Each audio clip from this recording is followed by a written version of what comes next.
Good morning students, welcome to the statistics class.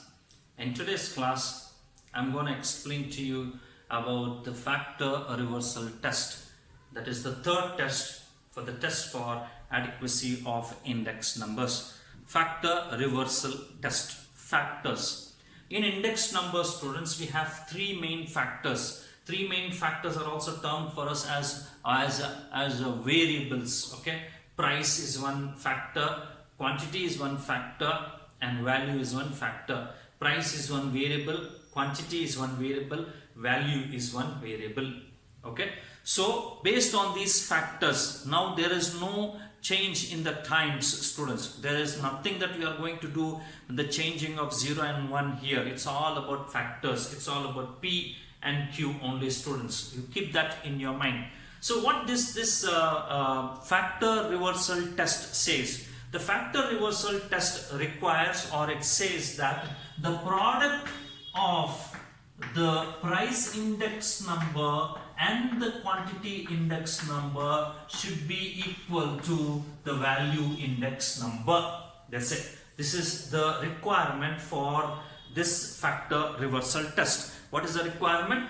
The product of the price index number and the quantity index number should be equal to value index number. What is this value index number? This value index number, we can write it as summation P1 Q1 divided by summation P0 Q0, students.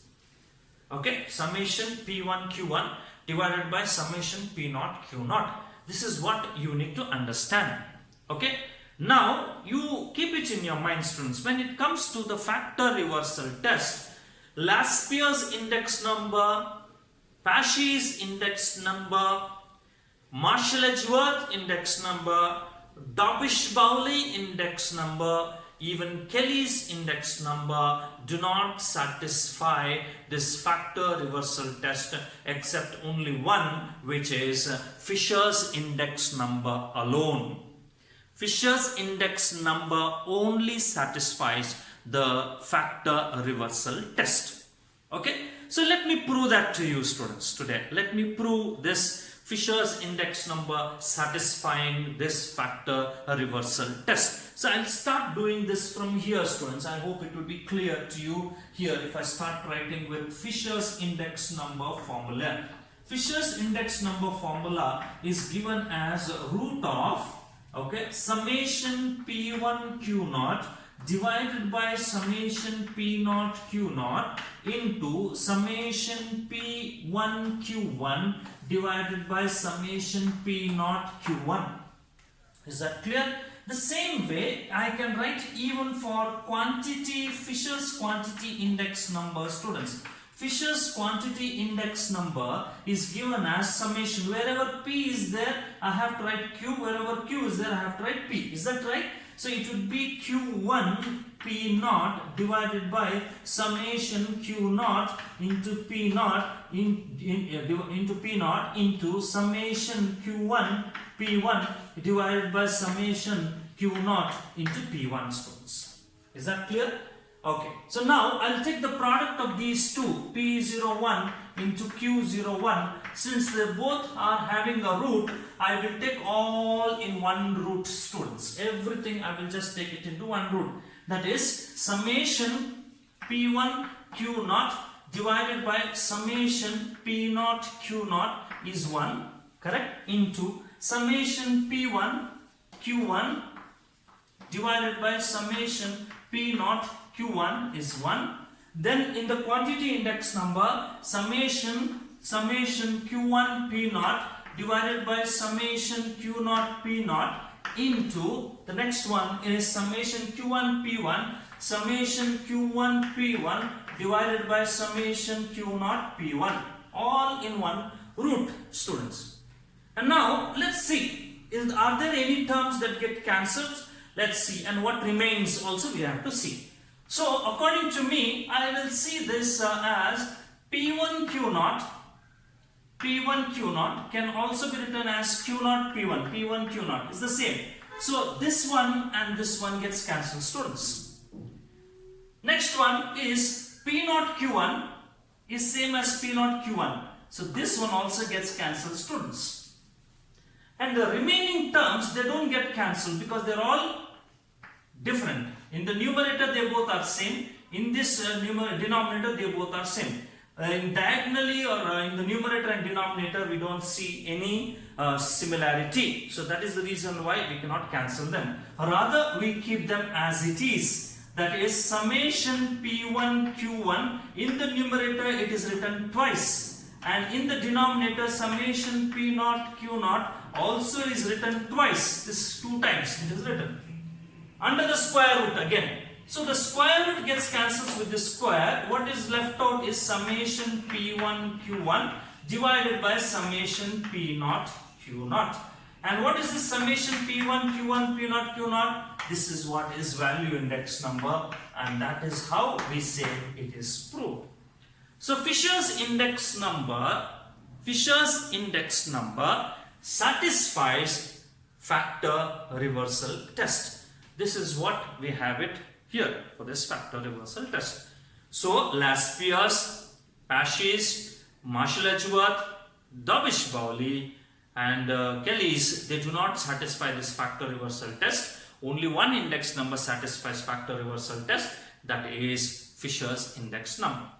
And now, when it comes to this 3 things or on all in this 4 tests, only is the Fisher index number which satisfies the 2 major things, that is time reversal test and factor reversal test. That is the reason why Fisher's index number is called as an ideal index number. One of the point that we can mention why Fisher's index number is called an ideal index number. 2 marks question. Why Fisher's index number is called as an ideal index number? Number 1, first point, it satisfies time reversal test and factor reversal test. Number 2, students, very much important. Number 2, it takes into consideration, right, the price and quantities. You keep it in your mind. It takes into consideration the price and the quantities. That is the reason why Fisher's index number is called as the ideal index number, students. Okay.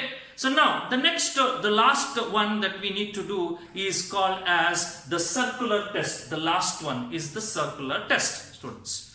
The last one is the circular test.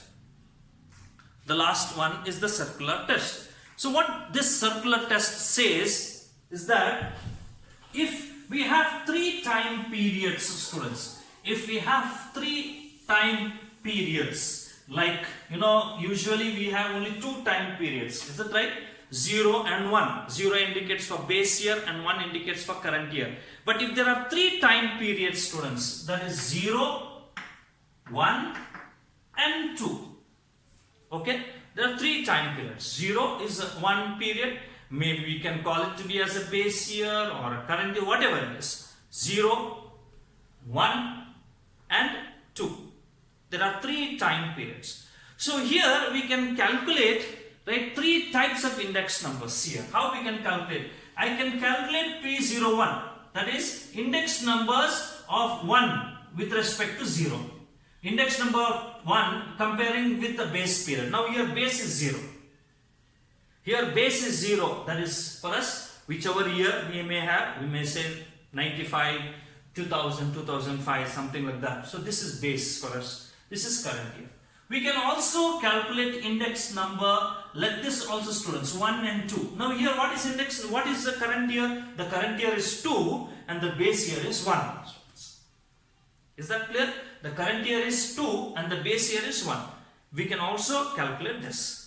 So we can also calculate one more index number as 20, students. What is this 20? Now here the index number, the current year is 0 and the base year is 2. Correct?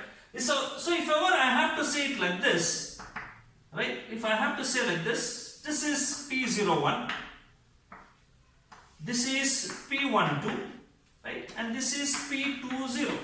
Is it right? This is in what motion? Circular motion. So if ever we take the product of these 3 index number, the answer should be unity, they said, students. The answer should be unity. The product of the product of P01, right? P01 and what is it, students? The product of P01, P12 and P20 should be equal to 1, students. This is what they say. Now, which index number satisfies the test? Which index number is satisfying, students? There is only 2 index numbers which satisfies. Number 1 is simple geometric mean index number, and the number 2 is Kelly's index number. Kelly's fixed weights, right, or the base method is what we call it as. These are the 2 index numbers which satisfies. Kelly's, we can say, and simple geometric mean satisfies. Remaining all does not satisfy, students. This test is not satisfied by Laspier's, Pashy's, Marshall-Edgeworth, Dobbish-Bowley and Fischers index number, but it is been satisfied by simple geometric mean index number and Kelly's index number, students. Okay, so what it is? Circular. This is circular test. P01 into P12 into P20 should be equal to 1. Understand? So this is what we have it for this inadequacy of index numbers, tests for adequacy of index numbers, students. Okay, so based on these tests, again we have some numerical problems, students, and that I will be explaining to you, taking one particular problem and help you to solve the problems in the notebook or in the pad. I will explain to you how to solve those problems. Okay, thank you very much, students, for patiently hearing this and listening to the explanation and watching the video. Okay, thank you very much.